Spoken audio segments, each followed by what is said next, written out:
senhor presidente, dizendo que do dia 10 a 14 nós teremos um grande debate, e eu estarei presente, em Aracaju, sobre caminhos para melhorar a vida dos aposentados.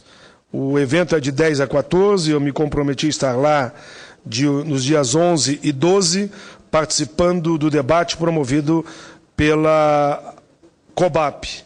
O evento vai ser em Coroa do Meio, Aracaju, Sergipe. Na oportunidade, faremos um grande debate sobre as bandeiras e as defesas dos direitos dos aposentados e pensionistas. Aqui está o convite que eu recebi do Varley Gonçalves da COBAP e do Luiz Legnani, secretário-geral, e confirmei a presença. Aproveito também, senhor presidente, para também confirmar para a nossa querida grande líder, Berenice Piana, que no próximo domingo eu estarei, então, na grande caminhada que fará no Leblon, em defesa das crianças portadoras e do transtorno evasivo do desenvolvimento do aspecto autista. É uma lei que nós ajudamos a construir via a Comissão de Direitos Humanos. Hoje a lei está sancionada, a Lei 1.611 de 2011, que eu tive a alegria de dar à lei o nome da grande militante Berenice Piana. E pegou. Que bom que pegou, né? Foi aqui da tribuna que disse que uma homenagem a Berenice Piana, eu não queria ficar só no número, e que a lei se chamasse Lei Berenice Piana, e assim, infelizmente, aconteceu. Todos os militantes do Mundo Azul, que assim se identificam, concordaram, e a Berenice Piana, essa grande militante que tem filho autista, passou, então, a ser o seu nome, o nome da lei. Confirmo, então, dia 7 de abril, 9 horas da manhã, estarei aí no Leblon, para caminhar com as pessoas com deficiência e os autistas. Por fim, senhor presidente, com a tolerância costumada de Vossa Excelência, senadora Thaídes, me permita que eu fale aqui ainda um pouco sobre a importância do debate que essa casa está fazendo. O senador Delcídio Amaral é o relator sobre a questão do ICMS.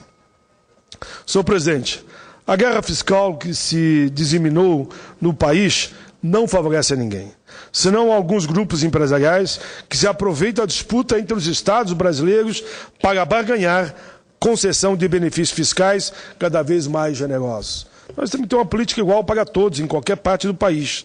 Na prática, o atual modelo faz com que, a fim de atrair investimentos privados, as unidades federativas estimulassem as empresas a realizar uma espécie de leilão para definir onde sediarão seus novos empreendimentos.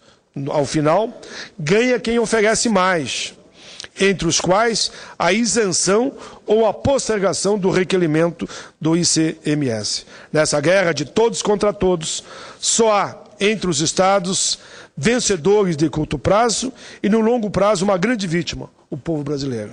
Segundo afirma o ministro da Fazenda, Guido Mantega, os estados em conjunto renunciaram a cerca de 100 bilhões com incentivos às empresas para que saíssem do estado e fosse para outro, saísse de um e fosse para outro. Aí elas vão fechando as empresas, os complexos, demitindo milhares e milhares de trabalhadores e levando esperança para outro estado. Mas depois um outro estado já oferece, já demite todo mundo e vai para outro estado. O prejuízo, no entanto, é ainda maior, porque o cálculo do ministro não estão incluídos, por exemplo, os custos da complexa engenharia contábil que a guerra fiscal produziu, nem o desestímulo ao investimento provocado pela insegurança jurídica que o modelo gerou para todos. Porque a qualquer momento, é que nem, como é que chama? A aplicação de capital volátil, né? Conforme o vento, ele desloca de um lugar para o outro.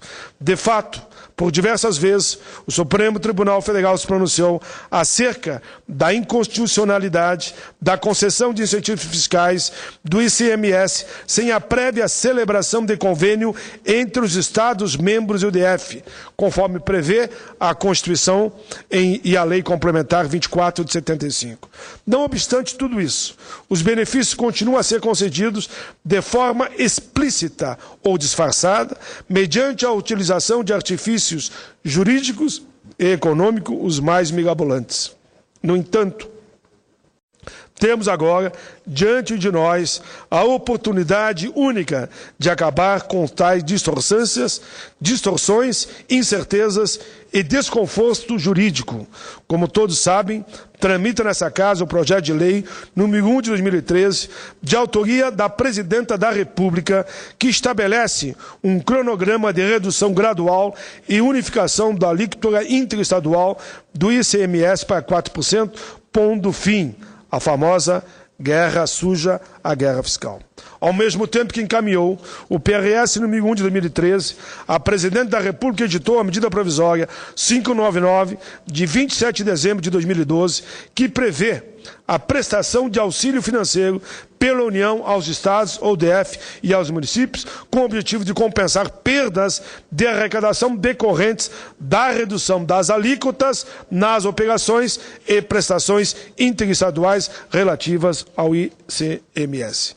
A MP 599 de 2012 prevê ainda a criação do Fundo de Desenvolvimento Regional, FDR, para os estados que serão afetados pela redução do papel do ICMS como instrumento de política industrial e desenvolvimento econômico.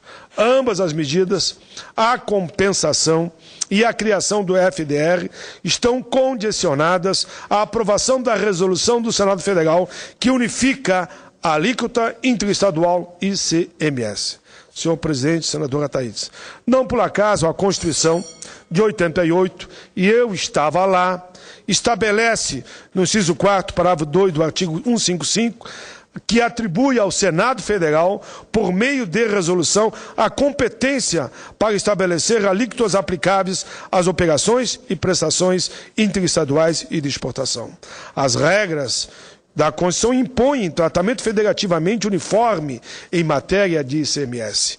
O Constituinte originário, repito, eu estava lá, teve a sensibilidade de entender que tais matérias deveriam estar reservadas à Casa Legislativa, que reflete a isonomia federativa por meio da representação paritária dos Estados-membros, ou seja, o nosso Senado da República.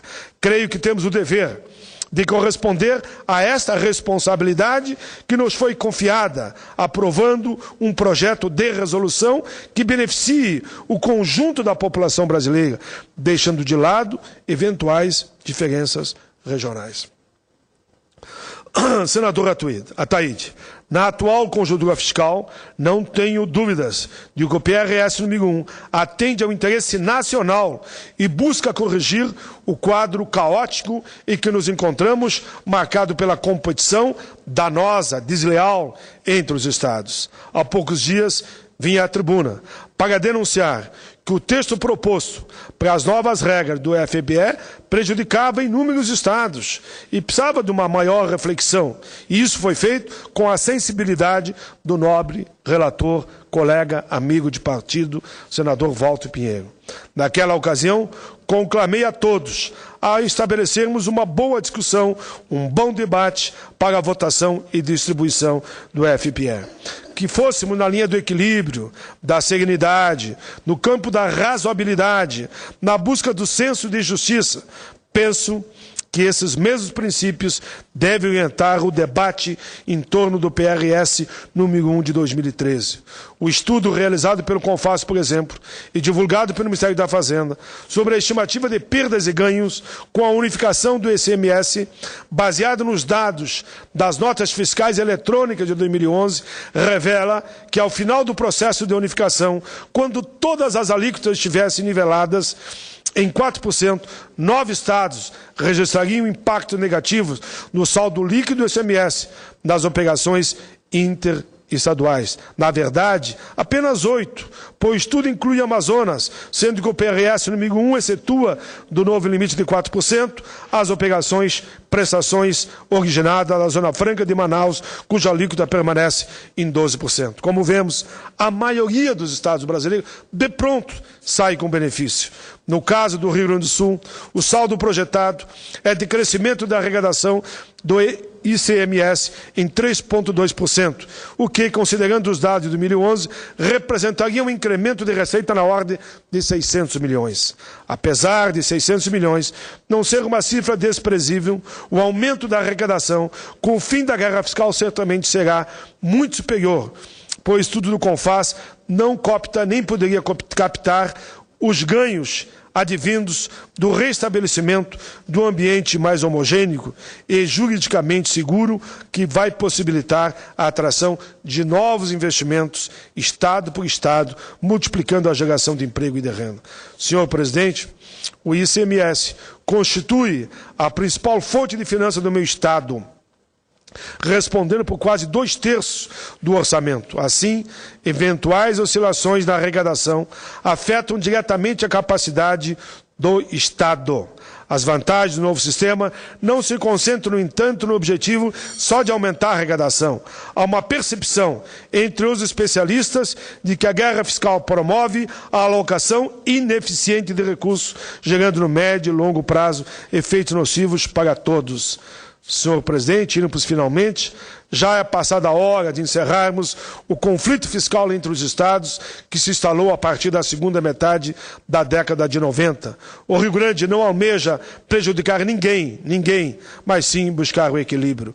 As palavras do governador Tarso Genro, somente a adoção de uma alíquota única será capaz, diz ele, de maneira eficaz, direta e imediata, de responder à questão da guerra fiscal. O Rio Grande tem conhecimento de que, no primeiro momento, poderá ter que suportar até mesmo algum tipo de sacrifício, que deverá ser compensado conforme a proposta do Executivo, por meio de auxílio financeiro da União ao Estado. O que, no momento, compete a nós, parlamentares, é assegurar que os auxílios financeiros da União estejam bem calibrados e ajustados às eventuais perdas. Compete a nós também zelar para que o Fundo de Desenvolvimento Regional a ser criado seja de fato capaz de induzir a redução das desigualdades regionais. Essas discussões me parecem legítimas, são saudáveis. Muitas foram as vezes em que essa Casa logrou aperfeiçoar propostas encaminhadas pelo Executivo. Dessa feita, não será diferente. Não podemos, entretanto, e aqui eu termino, presidente, senador Ataídes, deixar de escapar a oportunidade de pôr um basta nessa disputa fratricida entre irmãos que afronta nosso pacto federativo. Conclamo os colegas de todas as bancadas que aqui representam seus estados de origem, para que juntos possamos construir o consenso que vai permitir a aprovação da resolução número 1 de 2013. Tenho certeza que o senador Delcídio Amaral vai trabalhar muito para que isso aconteça, com o apoio de todos os senadores dessa Casa. Era isso. Muito obrigado, senador Ataídes, pela tolerância de Vossa Excelência, e peço que considere na íntegra todos os registros que aqui fiz.